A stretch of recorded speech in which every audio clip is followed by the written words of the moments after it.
Good morning વિદ્યાર્થી મિત્રો. સો last લેક્ચરની અંદર આપણે નામકરણ પૂરું કર્યું હતું અને એ ઉપરાંત બનાવટ, આલ્કોહોલની બનાવટ, એની અંદર આપણે આલ્કીન દ્વારા અને કાર્બોનિલ સંયોજનો દ્વારા આ બે બનાવટ આપણે જોઈ હતી. આજના લેક્ચરમાં આપણે જોવા જઈ રહ્યા છીએ સૌપ્રથમ ગ્રિગ્નાર્ડ પ્રક્રિયા. બરાબર, સૌપ્રથમ આપણે જોવા જઈ રહ્યા છીએ કે ગ્રિગ્નાર્ડ પ્રક્રિયા દ્વારા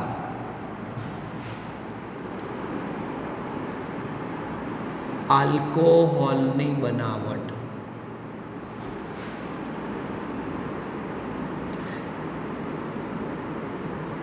ત્રણ માર્ક્સનો ક્વેશ્ચન છે અને એ ઉપરાંત આની અંદરથી MCQ ઘણી બધી વખત પૂછાયેલા છે. કઈ રીતના MCQ પૂછાય છે એ પણ આપણે ચર્ચા કરીશું. તો સૌથી પહેલાં તો તમને મગજમાં એ બેસવું જોઈએ, 11મા ધોરણમાં આપણે જોઈ ગયા છીએ, 12મા ધોરણના 10મા ચેપ્ટરમાં પણ આપણે જોઈ ગયા છીએ કે ગ્રિગ્નાર્ડ પ્રક્રિયક એ શું છે? RMgX એટલે કે એનું નામ કહેવાય આલ્કાઇલ. કોઈ પણ આલ્કાઇલ સમૂહ મેગ્નેશિયમ સાથે જોડાયેલો હોય, આલ્કાઇલ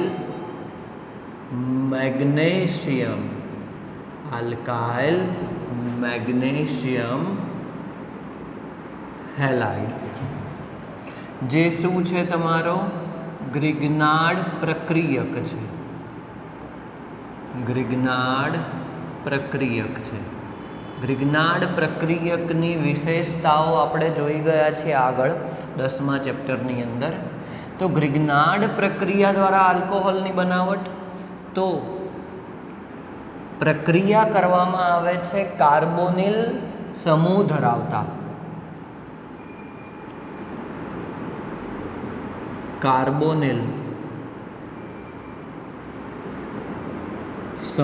ધરાવતા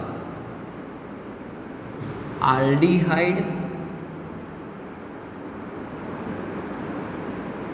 અને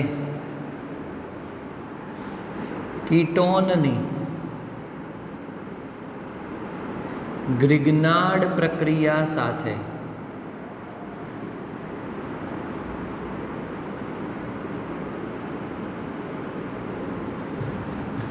એક પ્રકારની કેન્દ્ર અનુરાગી યોગશીલ પ્રક્રિયા કરવામાં આવે છે. કેન્દ્ર અનુરાગી યોગશીલ પ્રક્રિયા થાય છે અને બનતા મધ્યસ્થી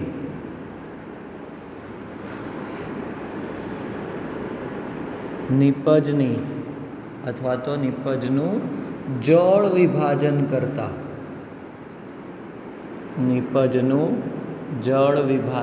કરતા આલ્કોહોલ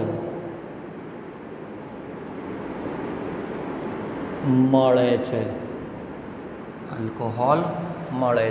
તો આ પ્રક્રિયાની તમને હાઇલાઇટ આપી દીધી કે કેન્દ્ર અનુરાગી યોગશીલ પ્રક્રિયા. યોગશીલનો મતલબ શું થશે? કંઈક ઉમેરવું, એડિશન કરવું. બરાબર, કેન્દ્ર અનુરાગી એટલે કે શું થઈ જશે? તે ઋણ વીજભારિત આયનનો એક પ્રકારે. બરાબર, કેન્દ્ર અનુરાગી આયન એટલે કે ન્યુક્લિયોફાઇલ. ઓકે, તો આપણે જનરલ ફોર્મ્યુલા શીખીએ. ચલો, કાર્બન દ્વિબંધ સાથે ઓક્સિજન છે. બરાબર, આ કાર્બોનિલ સંયોજન થઈ ગયું તમારું. જો હવે આમાં યાદ કરો તમે, તો ઓક્સિજનની વિદ્યુત ઋણતા વધારે છે, તો ઓક્સિજન ઉપર આંશિક ઋણ વીજભાર હશે, કાર્બન ઉપર આંશિક ધન વીજભાર હશે. બરાબર, કોઈ પણ લખી નાખીએ કાર્બોનિલ સંયોજન, અને એમાં પણ આપણે કયા બે સંયોજનો લઈશું? આલ્ડીહાઇડ અને કીટોન. ચલો એની પ્રક્રિયા આપણે કરીશું ગ્રિગ્નાર્ડ પ્રક્રિયક સાથે, RMgX. હવે ગ્રિગ્નાર્ડ પ્રક્રિયક અહીંયા નામ લખી નાખીએ એનું કે શું થશે? Alkyl magnesium, alkyl magnesium halide. Okay, અહીંયા જો તમે જોતા હો 10મા ચેપ્ટર યાદ કરો, 10મા ચેપ્ટરની અંદર મેગ્નેશિયમ ધાતુ છે જે ઇલેક્ટ્રોન આપવાનો ગુણધર્મ ધરાવશે, બરાબર. એટલે અહીંયા આલ્કાઇલ સમૂહ ઉપર આંશિક ઋણ વીજભાર આવશે, કેમ કે એની વિદ્યુત ઋણતા વધારે હશે, બરાબર. અને મેગ્નેશિયમ ઉપર આંશિક ધન વીજભાર આવશે, બરાબર. બંધ ધ્રુવીય બનતો તો યાદ કરો, આલ્કાઇલ એટલે કે કાર્બન અને મેગ્નેશિયમનો આપણે જોઈ ગયા છીએ, બરાબર. તો હવે શું થાય છે કે તમારો જે આલ્કાઇલ સમૂહ છે એ કાર્બોનિલ કાર્બનના કાર્બન સાથે જોડાય છે. શું થાય છે? કાર્બન સાથે, કેમ કે ધન વીજભાર છે, આલ્કાઇલનો ઋણ વીજભાર છે. તો બંધ અહીંયાથી તૂટે છે, બરાબર. ઇલેક્ટ્રોન લઈ લેશે મેગ્નેશિયમ પાસેથી અને ઋણ વીજભારિત અહીંયા પણ બંધ તૂટશે, ઓક્સિજન ઇલેક્ટ્રોન લઈ લેશે, કાર્બન ધન વીજભારિત સાથે જોડાય છે. અને આપણો જે MgX જે બીજો એક ભાગ થયો કે જેમાં મેગ્નેશિયમ ઉપર કયો વીજભાર આવશે? ધન વીજભાર. એ કોની સાથે? તો કાર્બોનિલ કાર્બનમાં રહેલા જે ઓક્સિજન છે, કાર્બોનિલ સંયોજનમાં રહેલો દ્વિબંધ સાથેનો ઓક્સિજન કે જેણે કાર્બન સાથેનો બંધ તોડી નાખ્યો છે, એટલે ઓક્સિજન ઉપર ઋણ વીજભાર આવશે. એટલે આ પાર્ટ ક્યાં જાય છે? ઓક્સિજન સાથે જાય છે, બરાબર. આ વસ્તુ તમારે સમજવાની છે, બરાબર. તો પછી તમને નિપજ તરીકે, અત્યારે નિપજ તો નહીં પણ મધ્યસ્થી નિપજ મળશે તમને એક. તો શું મળે છે એમાં? કે કાર્બન છે એની સાથે હું અહીંયા નીચે આલ્કાઇલ સમૂહ જોડી દઉં છું. ચલો, બરાબર. આ એનો એક બંધ છે, આ બીજો બંધ આપણે બતાવી દઈએ, અને ચોથા બંધમાં ઓક્સિજન છે, અને ઓક્સિજન સાથે શું છે? MgX છે, બરાબર. તો હવે અહીંયા પણ શું થશે કે ધાતુ છે એ તો ઇલેક્ટ્રોન ગુમાવવાની વૃત્તિ ધરાવશે, તો અહીંયા પણ ઓક્સિજન ઉપર શું રહેશે? આંશિક ઋણ વીજભાર રહેશે, બરાબર.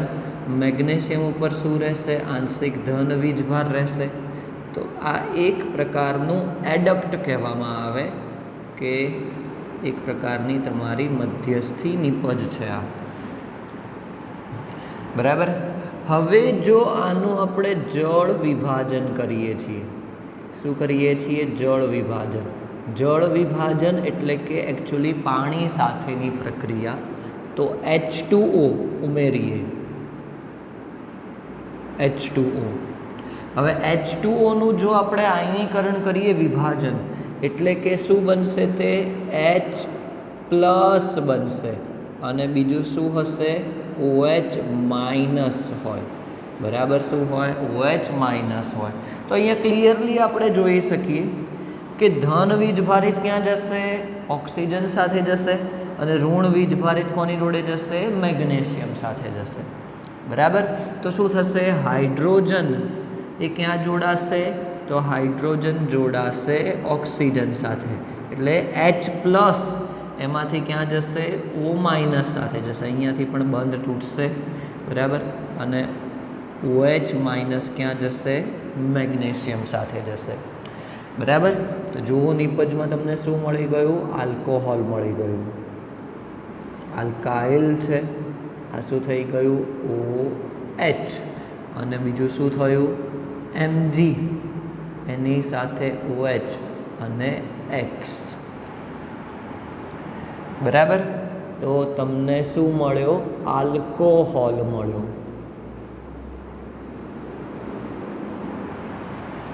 બરાબર. તો આ જનરલ પ્રક્રિયા થઈ ગઈ. બરાબર. હવે આપણે અલગ અલગ આલ્ડીહાઇડ અને કીટોન જોઈશું. તો આની અંદર તમારી ભૂલ થવી જોઈએ નહીં. મિકેનિઝમ આ જ રીતે રહેશે. અહીંયા કાર્બનના 2 બંધમાં ગમે તે આપેલું હોય એ એમના એમ જ રહેશે. બરાબર. તમે આલ્કાઇલ સમૂહ જે પણ લો છો એ કાર્બન સાથે જ જોડાશે અને તમને એ રીતે દ્વિબંધ ધરાવતો જે ઓક્સિજન છે એના સ્થાને શું થઈ જશે? OH થઈ જશે. એટલું યાદ રાખવાનું. ઓકે, ચલો. તો હવે આપણે સૌ પ્રથમ આલ્ડીહાઇડ જોઈએ. અહીંયા કે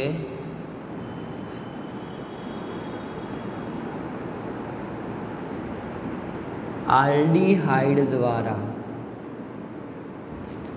બરાબર, આલ્ડીહાઇડમાં પણ શું છે? એના દ્વારા આપણે કાર્બોનિલ સમૂહ છે એની અંદર, તો આપણે આલ્કોહોલ મેળવી શકીએ છીએ. તો સૌ પ્રથમ આપણે જોવા જઈ રહ્યા છીએ મિથેનાલ, HCHO, સૌથી સિમ્પલ આલ્ડીહાઇડ. બરાબર. એને જો મારે લખવું હોય, દ્વિબંધ સાથે બતાવવો હોય, તો કાર્બન, ઓક્સિજન શું આવશે? દ્વિબંધ સાથે, અને બીજો હાઇડ્રોજન.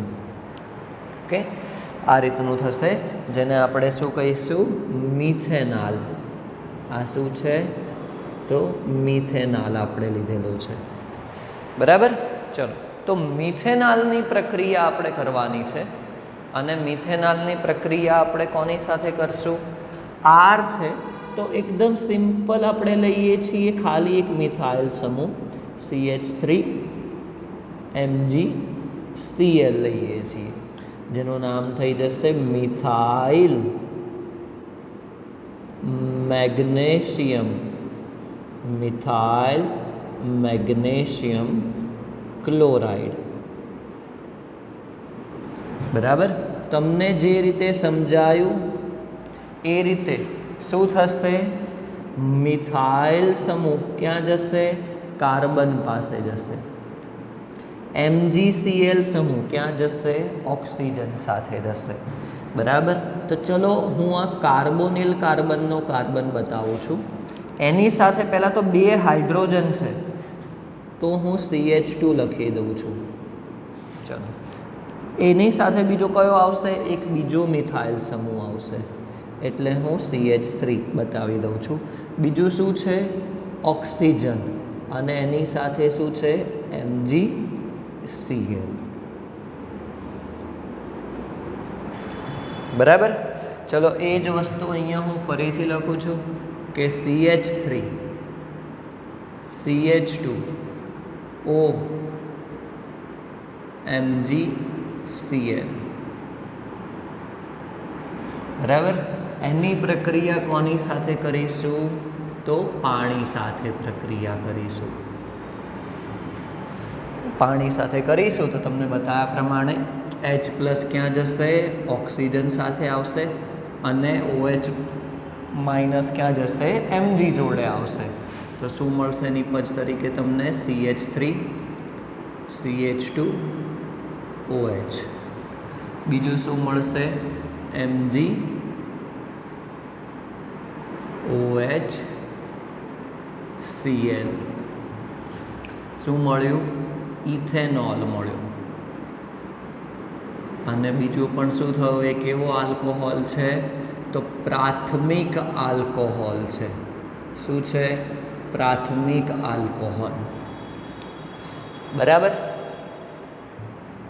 તો એક વસ્તુ આપણને ખબર પડી કે મિથેનાલ સાથે પ્રક્રિયા કરીએ છીએ, ગ્રિગ્નાર્ડ પ્રક્રિયા, તો તમને પ્રાથમિક આલ્કોહોલ મળે છે. શું મળે છે? પ્રાથમિક આલ્કોહોલ. હવે આપણે મિથેનાલ સિવાયના શું કરીએ છીએ કે મિથેનાલ સિવાયના આપણે આલ્ડીહાઇડ સાથે પ્રક્રિયા કરીએ, કે જેમાં હું શું બતાવું છું કે R બતાવું છું. R C∪O H. બરાબર. આલ્ડીહાઇડ છે.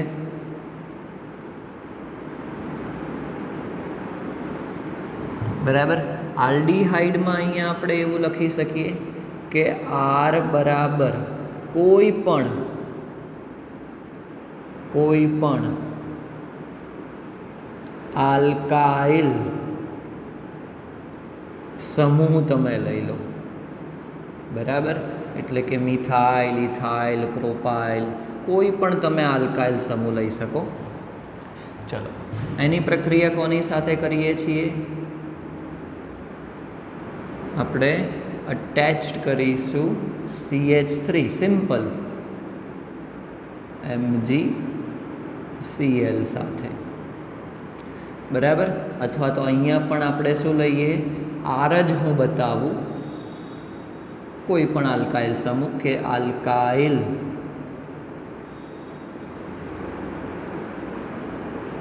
Magnesium halide.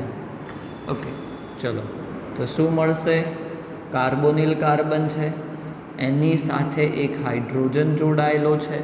ચલો, એક આલ્કાઇલ સમૂહ તો છે જ એની સાથે, અને બીજો આલ્કાઇલ સમૂહ ક્યાં જોડાશે? કાર્બન સાથે જોડાશે.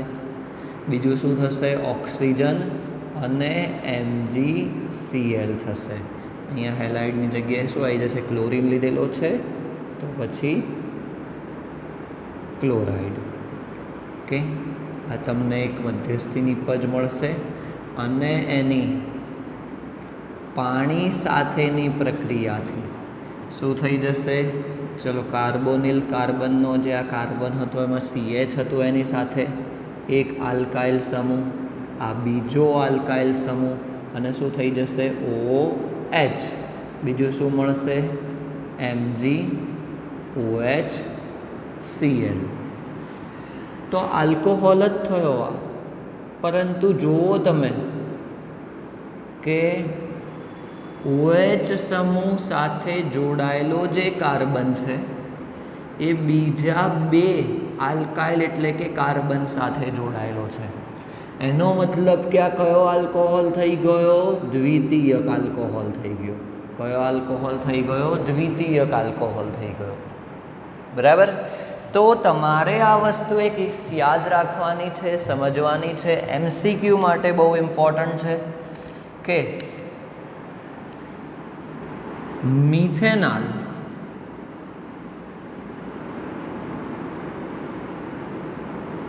અહીંયા એવું લખી શકીએ કે ફક્ત મિથેનોલ એ શું કરશે? પ્રાથમિક આલ્કોહોલ આપશે, બરાબર. યાદ રાખજો, મિથેનોલ ફક્ત શું કરશે? પ્રાથમિક આલ્કોહોલ આપશે, જ્યારે મિથેનોલ સિવાયના બીજા કોઈ પણ આલ્ડીહાઇડ કે મિથેનોલ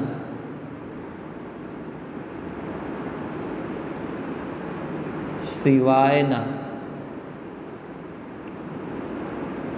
કોઈ પણ તમે આલ્ડીહાઇડ લઈ લો, કોઈ પણ આલ્ડીહાઇડ લઈ લો, તો એ શું આપશે તમને? દ્વિતીયક આલ્કોહોલ આપશે. શું આપશે? દ્વિતીયક આલ્કોહોલ. આ વસ્તુ MCQમાં ઘણી વખત પૂછેલી છે કે તમને કઈ નિપજ મળશે, તો યાદ રાખજો, મિથેનોલ શું કરશે? તમને પ્રાથમિક આલ્કોહોલ આપશે. શું કરશે? પ્રાથમિક આલ્કોહોલ આપશે મિથેનોલ, બરાબર. અને મિથેનોલ સિવાયના કોઈ પણ આલ્ડીહાઇડ તમે લઈ લો, એ પ્રોપેનોલ લો, ઇથેનોલ લો, કે કોઈ પણ આઇસોપ્રોપાઇલ કોઈ પણ તમે લો, બરાબર, તો પછી એ તમને શું આપશે? દ્વિતીયક આલ્કોહોલ આપશે. ઓકે, બરાબર. ચલો, તો આપણે આલ્ડીહાઇડ દ્વારા પ્રક્રિયા પૂરી કરી કે કોઈ પણ એક આલ્ડીહાઇડ લઈ લો, તો મિથેનોલ હશે તો તે પ્રાથમિક આપશે, અને એના સિવાયના બધા જ દ્વિતીયક આપશે. કઈ પ્રક્રિયા બાકી રહી? તો હવે કાર્બોનિલ કાર્બનમાં જે લખી છે એ પ્રમાણે કીટોન દ્વારા.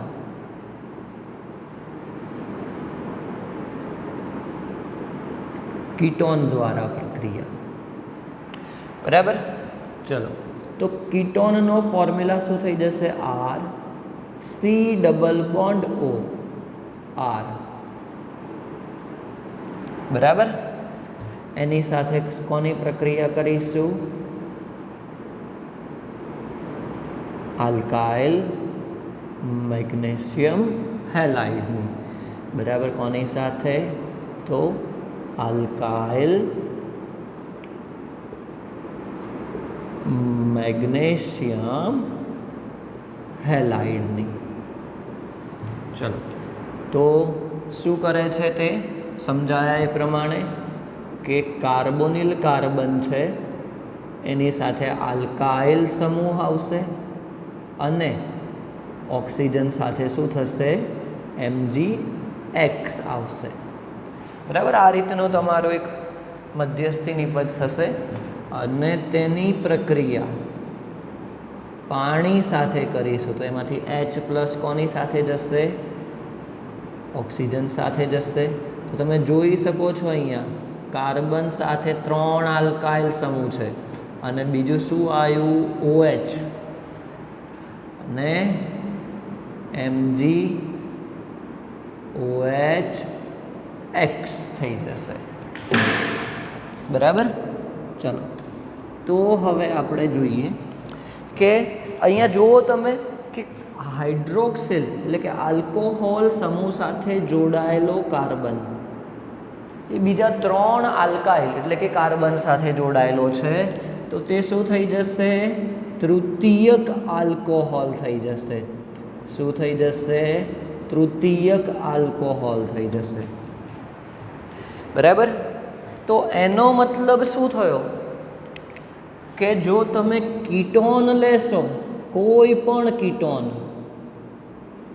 તો એ તમને શું આપશે? ક્રિગ્નાર્ડ પ્રક્રિયા દ્વારા તૃતીયક આલ્કોહોલ આપશે. બરાબર, શું કરશે? કીટોન એ ગ્રિગ્નાર્ડ પ્રક્રિયક દ્વારા તૃતીયક આલ્કોહોલ આપશે. ઓકે, તો 3 પ્રકારની આપણી પ્રક્રિયા થઈ ગઈ. 2 આલ્ડીહાઇડ, એક મિથેનાલ અને એના સિવાય બીજો કોઈ પણ તમે લઈ શકો છો. બીજું કે કીટોન, તો મિથેનાલ તમને પ્રાથમિક આલ્કોહોલ આપશે. મિથેનાલ સિવાયનો તમે બીજો કોઈ પણ તમે લઈ શકો છો આલ્ડીહાઇડ, મિથેનાલ સિવાયનો. તો મિથેનાલ સિવાયનો બીજો કોઈ પણ આલ્ડીહાઇડ શું થશે? તમને દ્વિતીયક આલ્કોહોલ આપશે અને કીટોન તમને શું આપશે?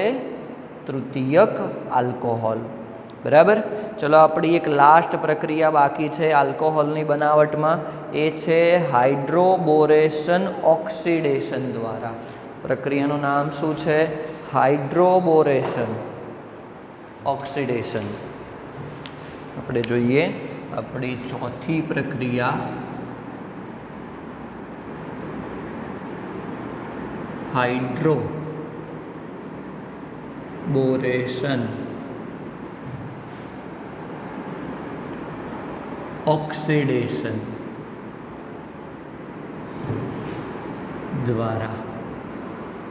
એકચ્યુઅલી તો એ આલ્કીનના પાર્ટમાં જ આવે છે કે આલ્કીન દ્વારા, આલ્કીનમાંથી જ બનાવવામાં આવે છે. આપણે જે આલ્કીનની પાણી સાથેની પ્રક્રિયા કરી હતી, અહીંયા આપણે ડાયબોરેન સાથે પ્રક્રિયા કરવાના છીએ. બરાબર, તો સૌથી પહેલાં આપણે જોઈએ કે આલ્કીનમાં પણ સ્પેસિફિક લેવામાં આવે છે propyne, CH3 CH double bond CH2. બરાબર, કેટલા મોલ લેવામાં આવે છે? તો 3 મોલ લેવામાં આવે છે. બરાબર, એની પ્રક્રિયા કરવામાં આવે છે ડાયબોરેન, જેને B2H6 અથવા તો પછી BH3 ટ્વાઇસ તરીકે બતાવવામાં આવે છે. બરાબર, આપણે પ્રોપીન લઈએ છીએ, પ્રોપીનની ડાયબોરેન સાથેની પ્રક્રિયા, એનાથી આપણને ટ્રાયપ્રોપાઇલ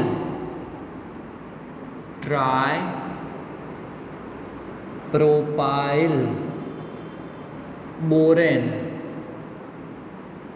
એનો ફોર્મ્યુલા આપણે લખીએ કે ટ્રાયપ્રોપાઇલ સમૂહ, એટલે પ્રોપાઇલ સમૂહ એટલે CH3 CH2 CH2 થાય. એ કેટલા છે? 3 વખત અને એની સાથે શું જોડાયેલો છે? બોરેન. ટ્રાયપ્રોપાઇલ બોરેન મળે છે અને એનું ઓક્સિડેશન કરવામાં આવે છે. ઓક્સિડેશન કરવામાં આવે છે તો કોની હાજરીમાં? તો સોડિયમ હાઇડ્રોક્સાઇડની હાજરીમાં. કયો ઉદ્દીપક છે? H2O2. બરાબર, 3 મોલ H2O2 લઈએ છીએ. પાણીની પણ હાજરી જોઈએ છે કેમ કે જલીય દ્રાવણ બનાવવાનું છે. તો એના મદદથી શું મળે છે? 3 મોલ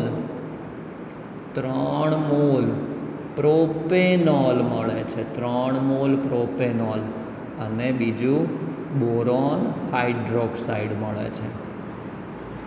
બરાબર, શું મળે છે? 3 મોલ પ્રોપેનોલ મળે છે.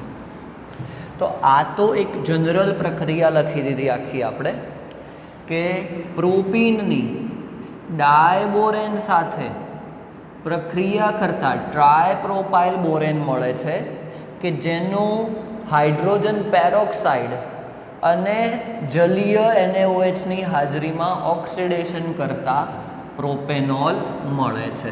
તો આપણે અહીંયા એ જ વસ્તુ લખવાની છે કે પ્રોપીનની ડાયબોરેન સાથે પ્રક્રિયા કરતા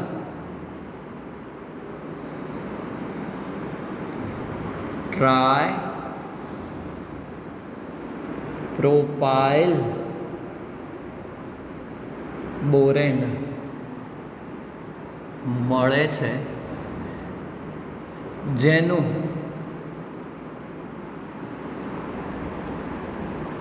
હાઇડ્રોજન પેરોક્સાઇડ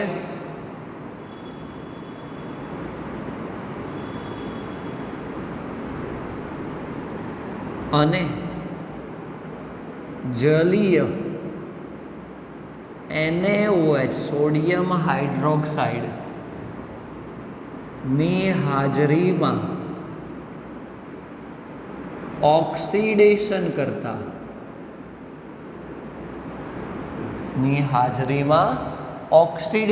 કરતા પ્રોપેનાલ અને બોરોન હાઇડ્રોક્સાઇડ મળે છે. ઓકે, તો હવે આપણે પ્રક્રિયા જોઈએ કે આખી કઈ રીતે થાય છે. તો અહીંયા હું લખું છું ફક્ત ને ફક્ત એક પ્રોપીનનો અણુ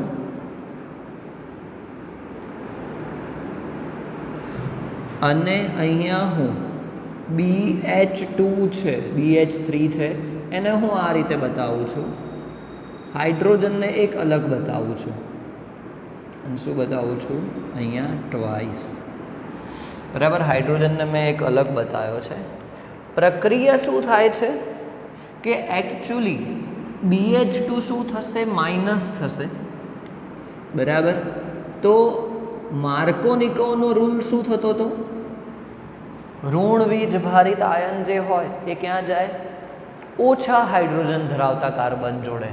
પરંતુ અહીંયા માર્કોનિકોથી ઓપોઝિટ, એનાથી ઉલટું થાય છે કે BH2 છે એ જોડાય છે વધુ હાઇડ્રોજન ધરાવતા કાર્બન સાથે. બરાબર, પ્રતિ માર્કોનિકોનો એવું કહી શકાય. પ્રતિ માર્કોનિકોનો બરાબર BH2 અને હાઇડ્રોજન છે એ ક્યાં જશે? તો એ ઓછા હાઇડ્રોજન ધરાવતા કાર્બન સાથે. બરાબર, બીજો એક BH3નો અણુ છૂટો પડી જાય છે. ઓકે, માઇનસ શું થઈ જશે? એક BH3નો અણુ છૂટો પડી ગયો. હવે શું થયું? આપણે લખીએ કે CH3 CH2 BH અને હજી BH2 છે એકચ્યુઅલી, પરંતુ શું બતાવું છું? હાઇડ્રોજન હજી હું અલગ બતાવું છું એને, બરાબર. આને શું કહીશું?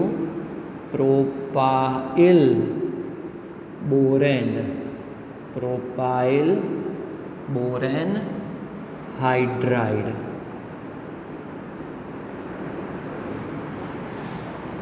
બરાબર.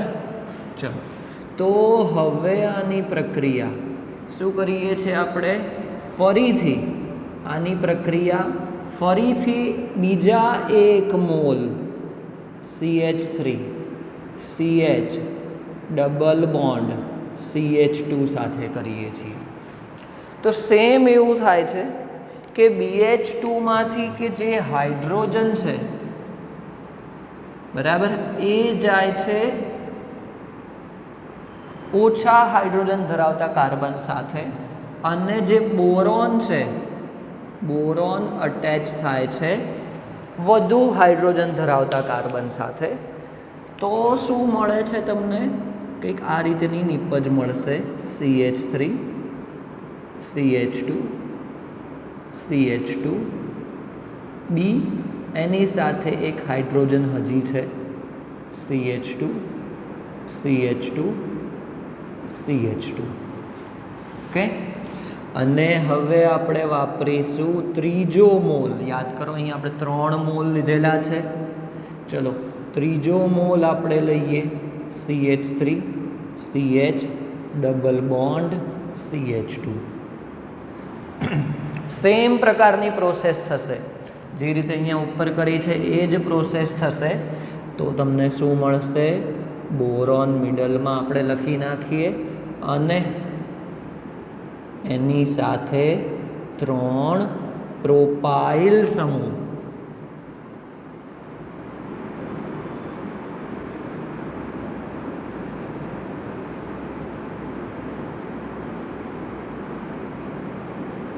જોડાયેલા હશે, બરાબર. એને આપણે આ રીતે પણ લખી શકીએ, CH3 CH2 CH2 thrice B. શું કહીશું એને? ટ્રાય પ્રોપાઇલ બોરેન,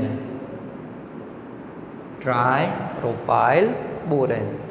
અને હવે આ ટ્રાય પ્રોપાઇલ બોરેનનું શું કરીશું? ઓક્સિડેશન કરીશું. કોની હાજરીમાં? તો જલીય NaOH, that means NaOH plus H2O, અને 3 મોલ કોની સાથે? તો હાઇડ્રોજન પેરોક્સાઇડ સાથે. તો તમને 3 મોલ શું મળે છે? પ્રોપેનોલ. અને બીજું બોરોન હાઇડ્રોક્સાઇડ મળે છે. શું મળ્યું? પ્રોપેનોલ. બરાબર. આ રીતની એની આખી પ્રક્રિયા થશે. સિમ્પલ પ્રક્રિયા છે, બરાબર. અહીંયા યાદ રાખજો, માર્કોનિકોવના વિરુદ્ધ નિયમ અનુસાર, બરાબર. એક પ્રકારે કહેવા જઈએ તો પ્રતિ માર્કોનિકોવના નિયમ અનુસાર આ પ્રક્રિયા થાય છે, બરાબર. તો આ જે પ્રક્રિયા છે એ ખૂબ જ ઉપયોગી પ્રક્રિયા માનવામાં આવે છે, કારણ કે ખૂબ જ વધુ પ્રમાણમાં, અહીંયા તમે જોઈ શકો છો કે 3 મોલ પ્રોપેનોલ મળે છે આ પ્રક્રિયા દ્વારા, આલ્કોહોલ મળે છે, બરાબર. એટલે કે તમને ખૂબ જ સારી નિપજ અહીંયા મળે છે હાઇડ્રોબોરેશન ઓક્સિડેશન દ્વારા. તો આપણી 4 પ્રક્રિયા થઈ આલ્કોહોલની બનાવટની. ઓકે, એકદમ સિમ્પલ પ્રક્રિયાઓ છે. ગ્રિગ્નાર્ડ પ્રક્રિયા તમને જે કીધું ખૂબ જ ઇમ્પોર્ટન્ટ છે. હાઇડ્રોબોરેશન ઓક્સિડેશન પણ 2 માર્ક્સમાં પૂછી શકાય એવો ક્વેશ્ચન છે, અને MCQમાં પણ પૂછી શકાય.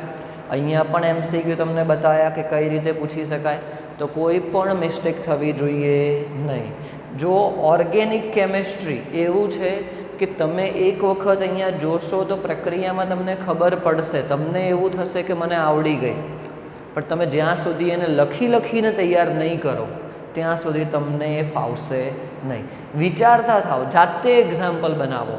અહીંયા કોઈ પણ જો કીટોન નથી લીધો, કોઈ પણ આલ્ડીહાઇડ, અહીંયા આલ્ડીહાઇડ મેં કોઈ પણ બીજો ખાલી આર બતાવ્યો છે, તો જાતે તમે પ્રોપેનાલ લો, જાતે બ્યુટેનાલ લો, અહીંયા એસિટોન લો, પ્રોપેન 2 ઓન એટલે કે બ્યુટેન 2 ઓન લો, પેન્ટેન 3 ઓન લો અને જુઓ કે તમને તૃતીયક આલ્કોહોલ મળે છે કે નહીં.